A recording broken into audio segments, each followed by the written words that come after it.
Hello दोस्तों, अगर आप स्कॉलर का फॉर्म अप्लाई कर रहे हैं अपने मोबाइल से या लैपटॉप से, अगर आप में ये प्रॉब्लम आ रही है your connection is not private, तो हम आपको बताते हैं इसको हटाते कैसे हैं। सबसे पहले आप क्या करिएगा, ये आप यहाँ देख रहे हैं, यहाँ your connection is not private, तो सबसे पहले इसको आप यहाँ पे डेस्कटॉप साइट पे चले जाइएगा। क्लिक करते ही कुछ इस प्रकार विंडो शो होगी, आप देख रहे हैं। हम जूम किए दे रहे हैं, इस प्रकार विंडो से खुलेगी। इस पर क्लिक खुली होने के बाद ये साइड में आपको लेफ़्ट साइड में एडवांस का ऑप्शन सेलेक्ट करना पड़ेगा। इस पर ही जैसे ही आप क्लिक करेंगे तो कुछ आपके पास ऐसी विंडो नीचे लिख के आएगा, this server could not prove that scholarship.up.government is security certificate expired. ठीक है, जैसे ही आप इस पर क्लिक करेंगे तो आप ध्यान से ये जो नीचे लिखा है proceed to scholarship of UP government unsafe, मतलब कि ये इसलिए दिया गया है जैसे कोई हैकर इस डाटा चोरी कर लेते हैं, तो इसके लिए दिया गया है। आप इस पर प्रोसीड टू स्कॉलरशिप मीन्स ये आप इस पर जैसे ही क्लिक करेंगे ये आपकी विंडो ओपन हो जाएगी स्कॉलरशिप के लिए। देख रहे हैं आप स्कॉलरशिप का फॉर्म ऐसे भर सकते हैं। ये देखिए विंडो खुल गई है, ये खुल गई विंडो है। इसको हटाने के लिए इस पर सिंपल क्लिक कर हाँ, इस पे जैसे ही क्लिक करेंगे फिर इसको ये हटा देंगे, हट जाएगा। फिर सिंपल आपको बताएंगे कैसे फॉर्म अप्लाई करते हैं। सबसे पहले आप इस पे डेमो वीडियो फॉर स्टूडेंट इस पे क्लिक करेंगे। जैसे ही क्लिक करेंगे तो ये वीडियो चालू हो जाएगा। हम आपको दिखाते हैं कैसा होगा। देखिए कैसे अप्लाई करते हैं फॉर्म, पूरा स्टार्ट हो गया है।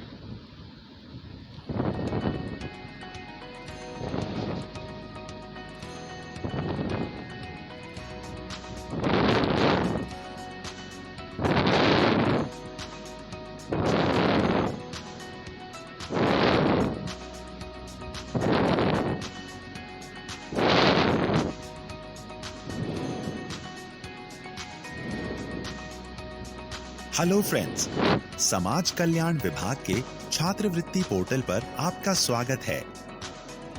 मैं यहाँ छात्रवृत्ति फॉर्म भरने में आपकी सहायता के लिए उपस्थित हूँ।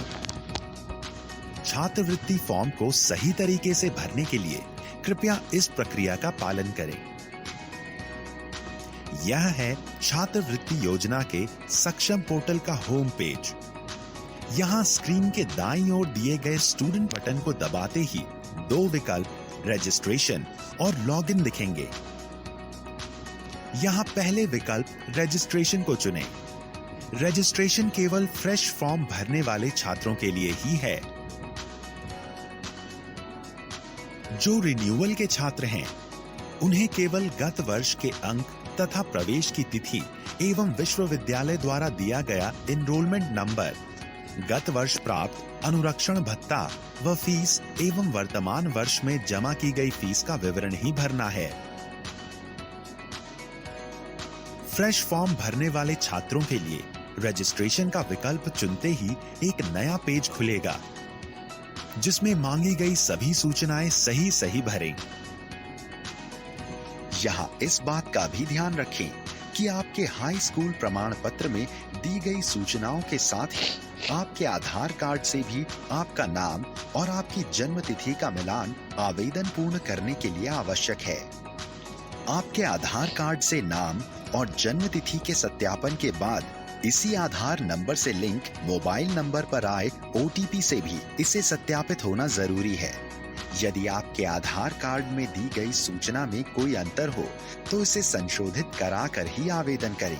सभी मांगी गई सूचनाएं फॉर्म में भरने के बाद जो पासवर्ड आप बनाएंगे उसे जरूर कहीं लिख लें।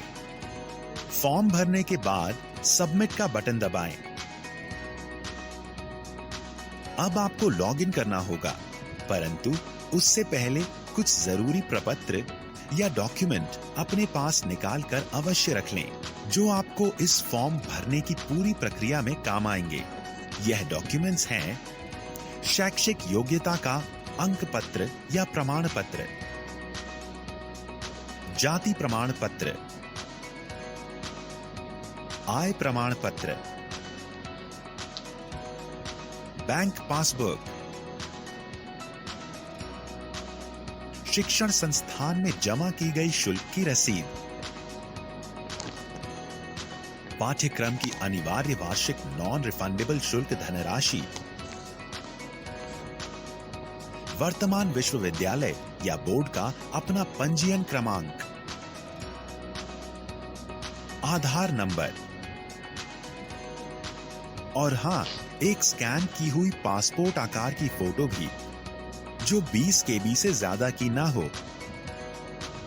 अब लॉगिन करने के लिए पुनः होम पेज पर जाएं और स्टूडेंट वाले बटन के अंदर जाकर दूसरे विकल्प लॉगिन को चुनें। ध्यान रहे, लॉगिन उसी रजिस्ट्रेशन नंबर और अपने बनाए पासवर्ड से करें जो आपने रजिस्ट्रेशन करते समय लिखा था। और हां, रिन्यूअल वाले आवेदनों में पासवर्ड स्वतः जनरेट होता है। लॉगिन करते ही कुछ महत्वपूर्ण निर्देश आपके सामने खुल जाएंगे। उन्हें पढ़ें और टिक लगाकर प्रोसीड करें। प्रोसीड करते ही आपके सामने एक नया पेज खुलेगा, जिसमें दिए गए विकल्पों में से छात्रवृत्ति हेतु आवेदन पत्र भरें को चुनें। शैक्षणिक योग्यता से संबंधित जानकारी इस पेज पर भरें। यह समस्त जानकारी आपको अपनी हाई स्कूल तथा इंटरमीडिएट की मार्कशीट या अंक तालिका में मिल जाएगी। इसे भरने के बाद सबमिट करना ना भूलें।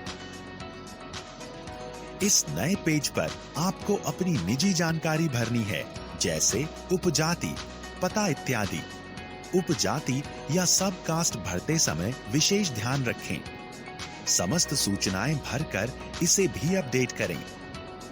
अब इस नए खुले पेज पर मांगी गई जानकारी जैसे जाति व आय से संबंधित सूचनाएं अपनी जाति प्रमाण पत्र का क्रमांक व आवेदन पत्र क्रमांक एवं आय प्रमाण पत्र का क्रमांक व आवेदन पत्र क्रमांक देखकर सही भरें। इसे अपडेट करते ही हम बैंक से संबंधित मांगी गई सूचनाओं के पेज पर पहुंचेंगे। इन सूचनाओं को भरने के लिए अपनी बैंक पासबुक की मदद लें तथा जनपद, बैंक का नाम व बैंक शाखा का नाम सही सेलेक्ट करें तथा खाता नंबर ध्यानपूर्वक सही भरें।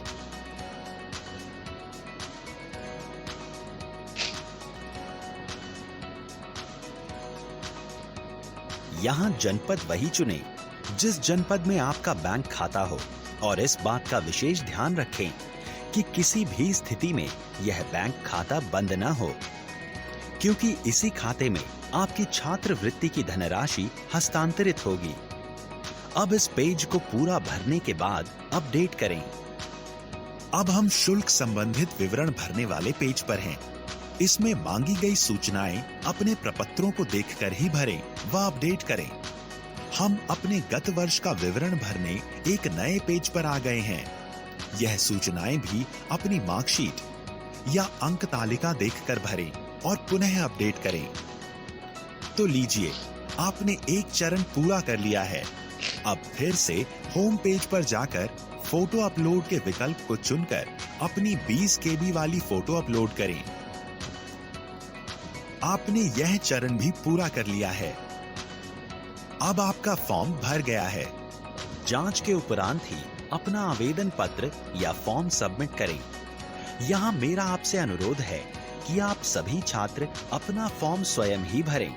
यदि किसी अन्य माध्यम द्वारा फॉर्म भरवा रहे हैं तो सभी प्रविष्टियां भरवाने के बाद स्वयं जांच लें और फॉर्म भर जाने के बाद प्रयुक्त हुई सूचनाएं व अपना पासवर्ड अपने पास ही सुरक्षित रखें।